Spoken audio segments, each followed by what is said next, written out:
What's up, everybody? Welcome back to the channel. Episode 62 today? Yes, it is episode 62.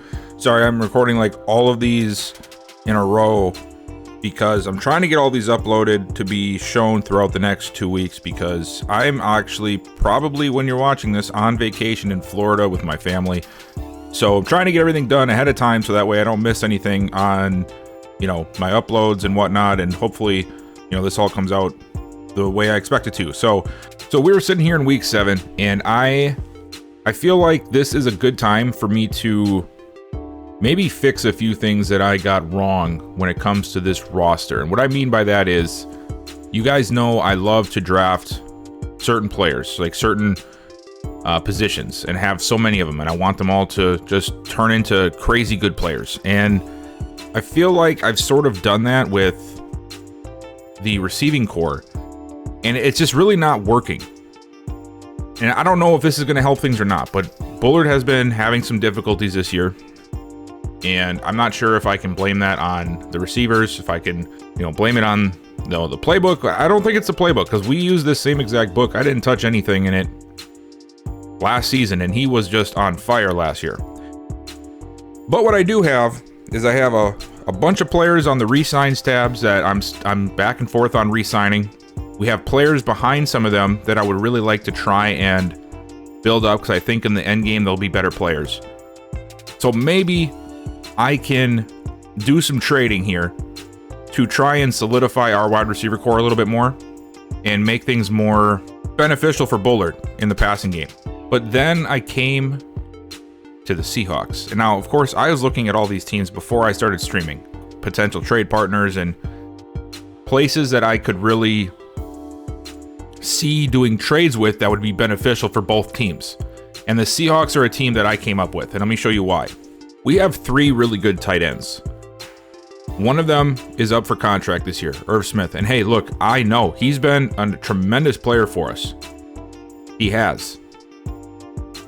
But I feel like we have the pieces here in Derek Barnes and Derek Wiggins to allow him to hit the market and save us some money, before it comes time for us to pay guys like Tyrone Bullard, or maybe even,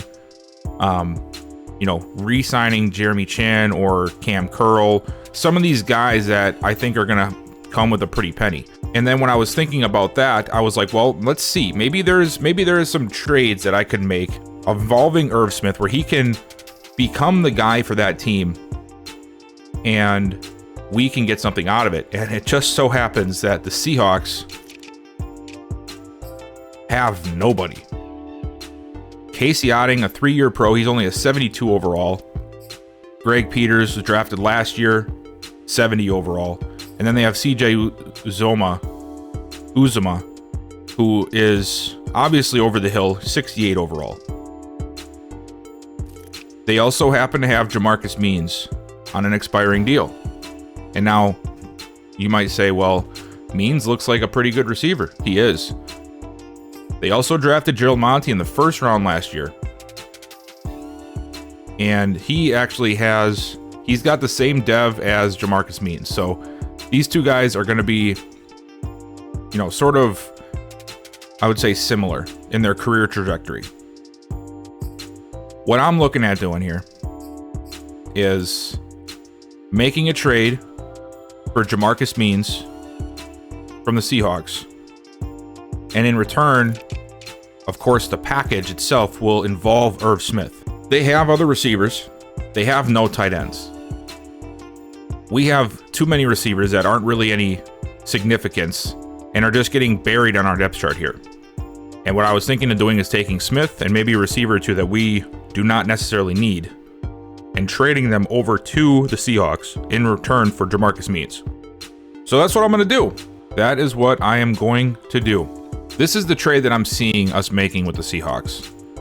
Now, I already put this into my calculator that I, put in the comments or the description last episode.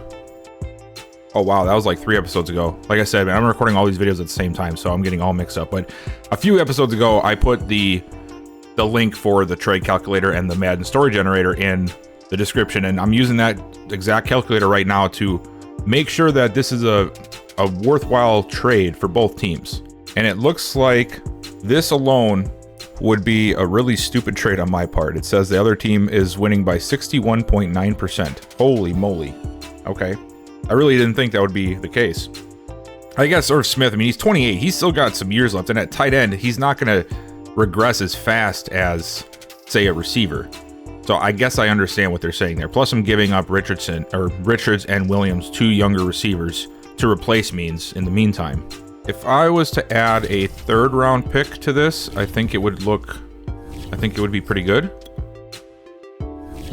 Yeah, if we had a 3rd round to this, it's still the Seahawks winning by 21%, but I mean, we're the ones calling out for Means. So a lot of the times when you have that situation happening, the team that has the player that was being sort of courted is going to come out on top with the trade because, you know, obviously I reach out for a reason. I want them. I'm gonna have to pay for them. So I think I'm okay with this. So what the numbers come out to is our total is 1,099.8 points, and the amount of points for the Seahawks is 866. So they're gaining about 230 points from the trade with us, and I'm okay with that. I think this solidifies our receiving core. It cleans up the muckiness that is our receiving core. And it allows us to really see what we have in Derek Barnes and Derek Wiggins, who we've seen some really good flashes from. So I'm going to go ahead. I'm going to pull the trigger on this trade. There we have it. Jamarcus Means is now our number 2 wide receiver. We get a 3rd round pick in return for him. And we are now without Irv Smith. That looks like a much better receiving core now. Much better. Oh, and if you're wondering why Timmy Peoples has a down arrow, because he decided that he was more important than the team, and he wanted to have all the targets because we were losing a game or two. And I told him I'm not going to do this for you, man. I don't do that with the receivers. When they demand, like they say, well, give me the ball. That's a dumb thing to do. It's a CPU versus CPU. If I even try to say we're going to do that, I know we're going to fail, and then he's going to take a bigger hit. So I just said, you know, we're not going to do that. He got all upset about it. So he's actually much worse right now than what he should be because he wants to be selfish. But anyway, that really clears up our receiving room now. We have 6 guys here. Means will come in and be the number 2. Peoples, I think I will play him more out of the slot now because of this. And I think that's really going to benefit him as well. And honestly, he's better on the short stuff than he is the deep stuff. So that's sort of what we're going to do. You know, up here, you're looking at Means, and you can see that even though it's not by much, his strength is, you know, deeper routes. So we're going to go ahead and we're going to allow Peoples to, and of course, this will go off of, you know, the formation. I do a lot of formation subs on this channel, so it's going to go in between, you know, slot play, outside, depending on the route combinations and where I want these guys to go. I have to reset this all up again, but it's not just going to be straight slot receiver for Timmy Peoples. We do need to bring in another tight end now. And then there is one more player that I'm thinking I want to trade, and that's AJ Alexander. AJ Alexander has been good for us. 25 years old, star development. But I want to try and use Dion Lewis here. I want to see what he can do. I liked what I saw out of him the first couple of weeks. Once we took him out, I stopped seeing him make, like, I was seeing him make plays in the backfield in the run game, and once I took him out for the last game, I didn't really see much out of Alexander. I didn't see him making plays in the backfield, and that was sort of going back to what I said last year. He was out there, but he really wasn't, you know, doing much. So because of that, I want to put Dion Lewis in at middle linebacker and grow him. And Alexander being up on contract this year, it's sort of a perfect time for us to move on from him. And I'm sure there's a team out here that we could get him to where he could be the starter. And one team I was thinking of would be the Rams. They don't have anybody at the middle linebacker position. And they run a 34, which means they need guys there, and they don't have them. They have some good edge rushers. They just drafted Marcus McElroy this year. And they have Terrell Boone out of Wisconsin from a few years back. They have a good D-line, I think. Danny Carmichael and Sidney Spikes. And then Bobby Brown in the middle. So they have everything here except they don't have a single person in the middle. All right, so AJ Alexander is worth 537 points on his own. Okay, there we go. This is a solid one right here. I think this is a good one here. If we trade Alexander and a 6th-round pick to them for a 2nd-round pick straight up, we lose the trade by about 13%. But again, you know, we're the ones reaching out to them for a trade. We're trying to give them Alexander. That means that, you know, we might have to take the loss, but we're getting some good value draft pick here, and we're getting rid of the 6th-rounder, which we all know isn't going to really turn into anything. And we're also going to be creating ourselves some cap space here, too, because now we're going to have to re-sign Jamarcus Means this season, because, like I said, he's on an expiring deal just as well as Alexander and Irv Smith. But by us doing this, we really, I think, clean up our roster here and have a better sense of where we're going in the future. There we go. And now we have 3 roster spots to fill. Let's bring on Kevin Allman, who I thought I saw some good stuff out of in preseason. What the heck is that little patch of hair on the front of his head? Guys, what is that patch of hair? You see that? He's got a bald head and then he's just got this little tiny patch of hair just chilling up there. Dude, Kevin, that's weird, man. Guys, look who's sitting here in free agency. It's Taven Smith. You guys remember he was on our roster last year? Look at the size of this man. 6'4", 235 pounds. That's a really big receiver. Almost too big of a receiver. Would be a shame if somebody was to move him to tight end. I think I might have to do that. Oh, guys, I like it. He's now a 73 overall tight end. I mean, he can't block for anything. But man, this is a mismatch. 235-pound receiver. Maybe not the best at the receiver because of his size, but at tight end, he could become a menace. Let's go ahead and let's rock with that. Take a look at our new wide receiver, Jamarcus Means.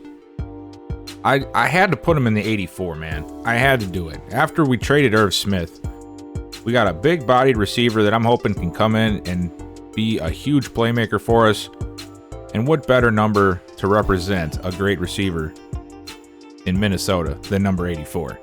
So I had to do it. All right, I went ahead and moved Romeo Whiteside outside to be the backup for Jeremy Chin. We now have Lewis and Allman in the middle, and then, of course, Whitehead and Harrison on the outside. I think our linebacker core is looking pretty nice. We could bring in a veteran. Caleb McGarry is available. That wouldn't be a bad backup for Whitley. Let's see what his ratings are. He's agile. Yeah, I like this guy. Now let's bring him on. Let's bring on Caleb McGarry. There we go. Now our roster is filled out. There we go. So I have the formation sub set up. I have everybody replaced. We got ourselves a little bit of a different team now, even though we only made 2 trades. You know, we no longer have Irv Smith. Now it's Derek Barnes and Derek Wiggins show. We really upgraded our wide receiver core, and I just accepted the fact that I can't turn these 70 overalls into something good. Hey, I tried. We're going to see. Hopefully this helps Tyrone Bullard out in the passing game to give him more solid weapons to throw to. And we also moved on from AJ Alexander. We're going to let Dion Lewis rein it in now for the rest of the season. And yeah, so let's go ahead and let's see what happens. We got the Falcons this week. We're going to go ahead and we're going to watch this game and see what happens. I was going through the upgrades after training, and Clayton Jenkins had one. Guys, Clayton Jenkins is a gosh darn X Factor. We finally drafted an X Factor, guys. Clayton Jenkins is exactly what I was hoping he would be. He is an X Factor corner. He must have ran out of his, you know, the 500 things last episode. I didn't even realize it, but now we have 2 X Factor corners. Are you serious right now? I can't believe this.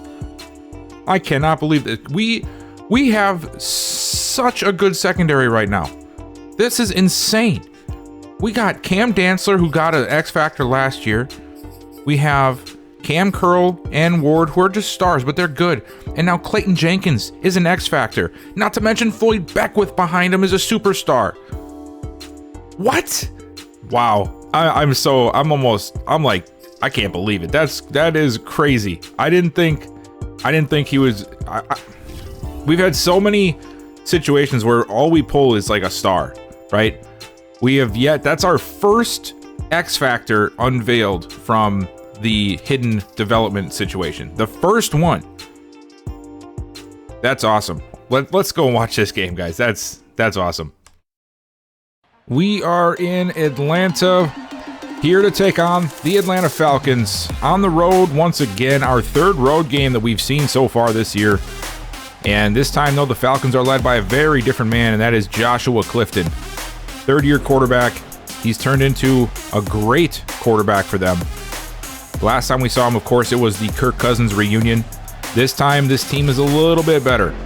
They've gone through some up and downs on defense, but I think we've built them up enough so that they can be competitive, and offensively, behind Joshua Clifton, they have the tools to make it work. Deion Jones still here. Calvin Ridley still here. Kyle Pitts still being a beast. It's going to be a big matchup for us today. Let's see if we can stay on the right track and get another victory. And now out comes Joshua Clifton for the Atlanta Falcons, and they're going to come out in a power set here. I think that's Jamal Henning in the backfield. Hand off to him, and he's got a nice little crease. Finds his way for 5 yards. Henning has been with the team for about 3 seasons now.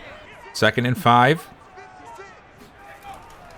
Clifton going to throw it for the first time. Steps up, lets it go to Henning, and Henning is going to step out of bounds at the 28-yard line. Gain of about 3 yards, leaving it 3rd and 2 here. Once again, coming out in that I formation. Let's see if they go back to the ground game with him. They will, and they'll get the first. A big crease up the middle. Henning charging forward to the 43-yard line. Of course, we are still missing Danielle Hunter, as he is out with an injury again. 1st and 10, Clifton lets it go outside. Kyle Pitts has it fallen out of bounds at midfield. Clifton looking like a real good quarterback so far for them, as he's showing us why he's gone up to an 87 overall. Hand off to Henning, and Henning that time not going to get far, met by Curl after just a gain of about 2. Another 3rd and short here. This time they're in shotgun. Let's see if they go back to Henning. They will go back to Henning, and Henning once again gets it barreling forward down to the 41. 4 carries, 28 yards for Jamal Henning, as the Falcons offense is rolling on the ground. Quick drop back and another out route to Pitts. Makes the catch, turning upfield and shoved out of bounds after a gain of 8. Now for the first time, they're going to go empty backfield. Clifton, a short throw outside, and it's caught again by Pitts. Another one. 3 of his 4 passes have gone to Kyle Pitts, and all of them have gone for completions. And here another first down. They're driving with ease. Deep throw. No, not deep throw. Short throw, but Ridley making it into a play down to the 17. Now they're in the red zone. Handoff to Henning, and Henning able to get his way past Jefferson, but not Whitehead. He'll get just a yard. It's pretty much the best we've done against their ground game today. It looks like they're going to run again out of the eye. They do. And this time we are ready again. Gain of 2, but Ward coming up from his safety position to make the play, putting him in their worst 3rd down situation of the drive. 3rd and 7 from the 14. Clifton, he's got time. Pressure breaking. Oh, and a nice play there by the defense. Chin and McElroy both breaking it up, and we will force the field goal here on 4th down. And they're going to put it up. And it is good. 3-0 Falcons. 1st and 10 from the 18 now. Last time out, we weren't able to get much moving. And now we're going to go to the ground game with Glover, and there is just no blocking. Buller going to throw it. Blitz is coming. It gets through, but he's able to... Oh, no, and he throws an interception. We are in some trouble here, folks. 1st and 10 from the 21. Clifton looking again. Short throw outside of the tight end. Jumping over the cameraman. A gain of 2. Handoff to Henning, and Henning is met by Chin at the line of scrimmage. 3rd and 8 here for Atlanta. A field goal would be awesome after what we gave up. Clifton scanning under pressure, and he's going to go down. It's Martin Jefferson getting him for our first sack of the day And that is a big play from our defense. We'll force another field goal. This one's going to be from 50 yards out. It's up, and it is good. 6-0 Atlanta after 2 drives. Here we go. 1st and 10. We need this offense to make some plays here. Bullard back. Lets it go outside. He's got Wiggins, and Wiggins running upfield to the 43-yard line. Finally, something positive for this passing game. Offset eye. Looks like we're going to go on the ground with this one. We will. Hand off to Glover. Cuts it back. Finding his way through traffic out to midfield. Nice running there. Not sure how he was marked at midfield. Looked like he fell at like the 47-yard line, but it is what it is. 2nd and 2. Nice run from Glover. Another handoff to Glover. Another nice block there from Clifton, and we'll get the 1st down. 1st and 10. That was Chamberlain I was trying to say on the block. Another handoff, and another nice lane for Glover, and he's breaking tackles down to the 33-yard line, and that is going to close out one. We do have an injury. Aluakin, I think that's one of the middle linebackers for Atlanta. And he's just going to the sideline. That's good. Here we go. 1st and 10 now. We are moving ourselves. We're going to get one more play in the 1st quarter. Another handoff to Glover, and another nice lane. Glover finally getting some running room. 2nd and 5 from the 28. Bullard going to throw it. Lets it go, and he's got Jefferson on the outside. Short gain of 5 and a 1st down. Bullard, another throw over the middle, and he's got our new wide receiver, Jamarcus Means, with his 1st catch as a Viking, a gain of 8. Now, 84 looks pretty darn good on a receiver. Maybe that's just my Vikings bias showing. 2nd and 2. Bullard goes over the middle to Barnes, and he's got the catch down to the 4-yard line. 1st and goal from the 4. We have the goal line formation with Pitts in the backfield. Handoff to Pitts. Grinding forward down to the 1, they'll say. That's a tough gain of 2, but Pitts knows how to get those tough yards. Let's see if we go to him again, or maybe we go to Walden. We saw that last episode, Walden getting a fullback dive. No, they're going to go back to Pitts, and Pitts is in. No, they're going to say down? What? There's no way that was down. Wow. Oh, boy, they got goal line set up right now. Bullard looking over the middle. Touchdown. It's Timmy Peoples in the back of the end zone, and we are going to tie things up at 6 with the potential for an extra point and a 1-point lead. Out comes Clifton and Ridley. Clifton has had a pretty good day so far today. Hasn't had huge throws, but he's been able to find open targets underneath and take advantage of the coverage that we run, which generally is usually a little bit more play it back and just don't let him take anything too deep. Clifton, back to pass, under pressure, gets rid of it. Kyle Pitts bursting up the sideline, and he's got nobody to... Oh, my God. Nobody covered him. Literally the play after I said they weren't getting anything deep on us, they burn us for like 40 yards. Nazir Ward just whiffed on the tackle there, didn't even try to tackle him, and Pitts, we know he's got receiver speed. Luckily for us, Curl was playing deep and was able to stop him, because without Curl there, that is a touchdown. And now Atlanta, once again, all the way down in field goal range already, 1st and 10. And Clifton's going to stay in the air. Another throw outside to Pitts, and he's down to the 28-yard line. 5 catches, 74 yards for Pitts now after that big catch 2 plays ago. Let's see if they go back to Henning here. They do, and look who it is. It is Coleman once again in the backfield. I love Coleman, man. I really do. He has got to be one of my favorite defensive players that we have because of just how dominant he can be in the run game.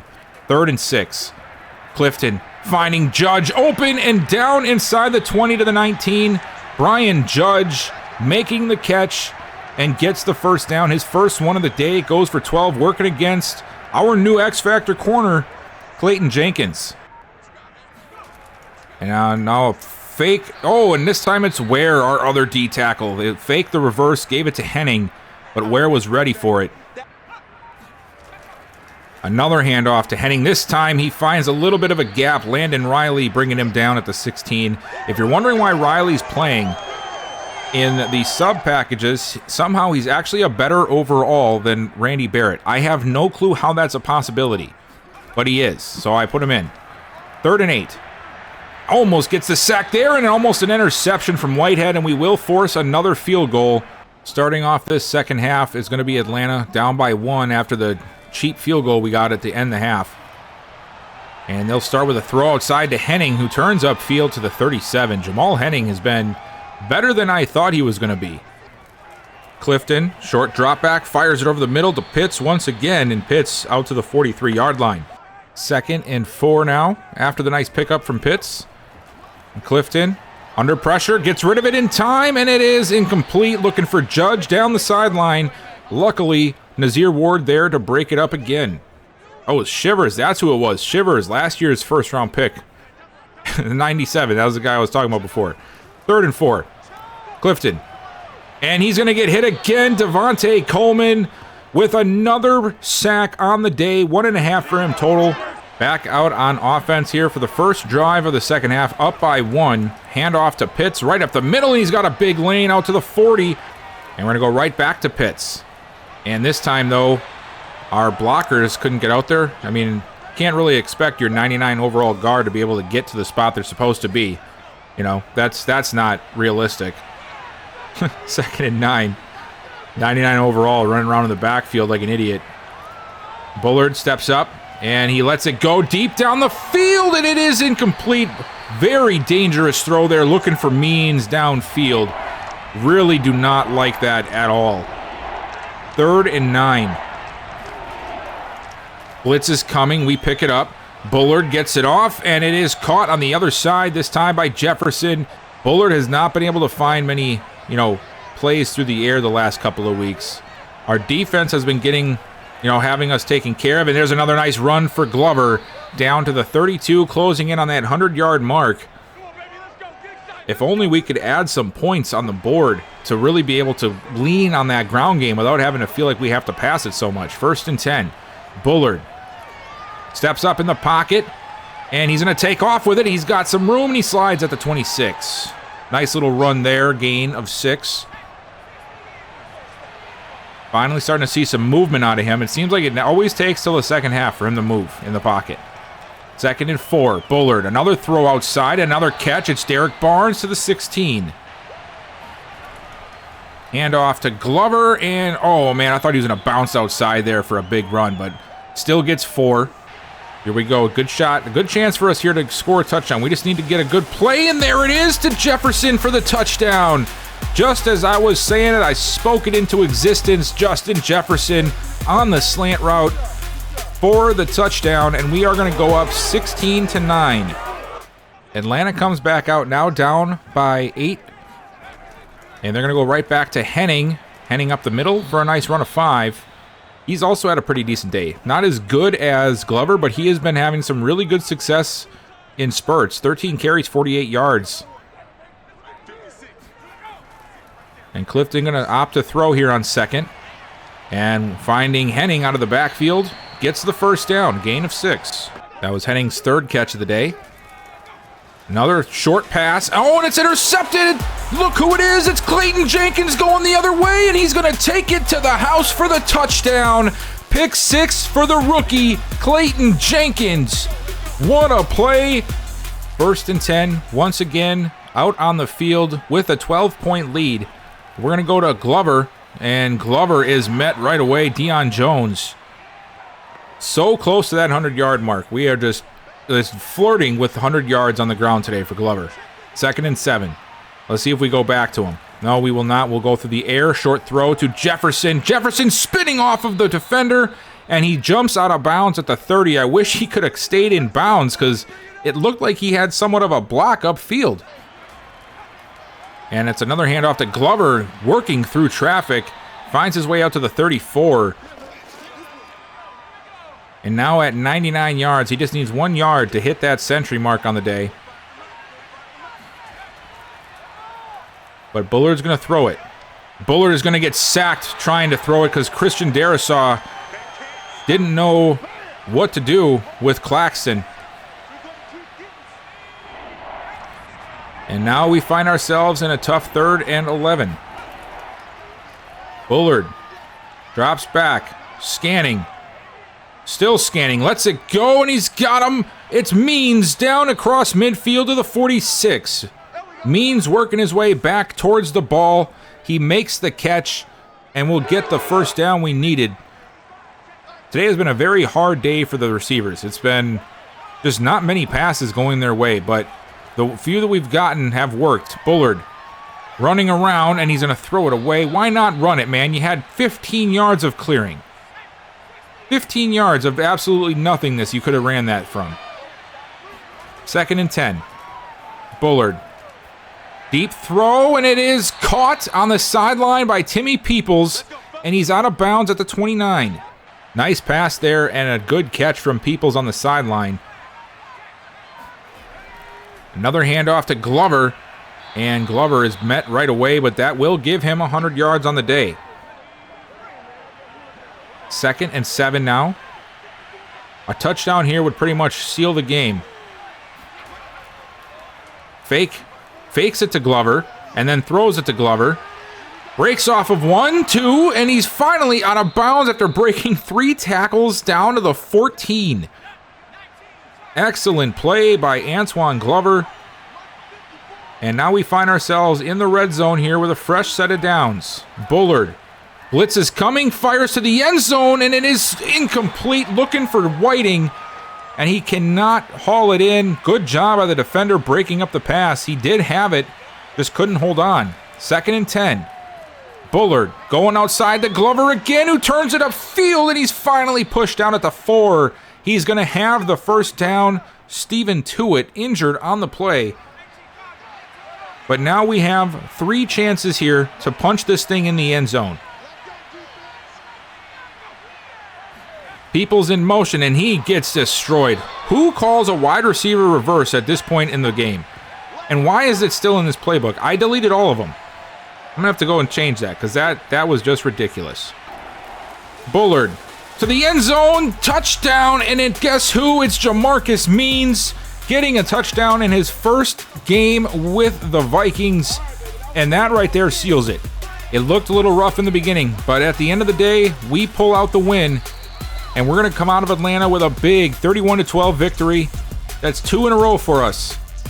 And now we are back in a really good situation at 5-2 on the season. Guys, we just lost Clayton Jenkins for 4 weeks off of that stupid injury at the end of the game. Foot fracture, out for 4 weeks. Wow. But hey, that's why I turned the injuries back on, to have these kind of storylines, to not always have a fresh, a good team, a fully functioning team. We want to have those storylines. So it's time for guys like Beckwith and Reddick to step up, and we'll see how we fare in the next few weeks. But as for this game, again, we come away with a big win. We're up to 5-2 now on the season. We have a stranglehold on the NFC North right now, as not a single team is even at 500. 2-4 is the next best record with the Bears and Lions, and the Packers at 1-5. I'm going to actually take a look at their team right now, because if they're struggling that bad, I think I'm going to put... Yeah, Packers are looking really rough right now. I think what I'm going to do, man, is I'm going to go ahead and I'm going to pull the trigger on Caleb Mobley being the quarterback going forward. Yeah, we're going to do that. I think that's the best decision. They're at 1-5. They want to see, they spent a first-round pick to get a solid quarterback. They got to see what they got in him. So let's go ahead, and we're going to make Caleb Mobley the starter from here on out. All right, but that's all I got for you guys today. We're going to end the video right there. I appreciate you guys so much for watching. Please make sure to like and subscribe if you have not already. And then, again, just same as last video, I'm curious what you guys think of the next franchise series. We are getting closer and closer to Madden 23 dropping. I plan on doing another franchise. Do you guys want to see a reboot of a Vikings franchise? Do you want to see a different team? I think the Falcons might be a good option if we're looking at other teams. Maybe a team like, I don't know, maybe the Panthers, maybe the Jaguars, the Jets, maybe even the Texans. The Texans are a mess. Maybe even the Browns. Who knows what's happened with their quarterbacks. But yeah, so let me know what you guys think. If there's any certain teams that you would like to see me do a franchise on, and then, you know, of course, that'll help me make my decision and make things a little bit easier for myself. Because of course, I want to see what I want to do, what you guys want to see. You know, I'm not here just to entertain myself. Let me know what you guys think, and I'll see you guys next time.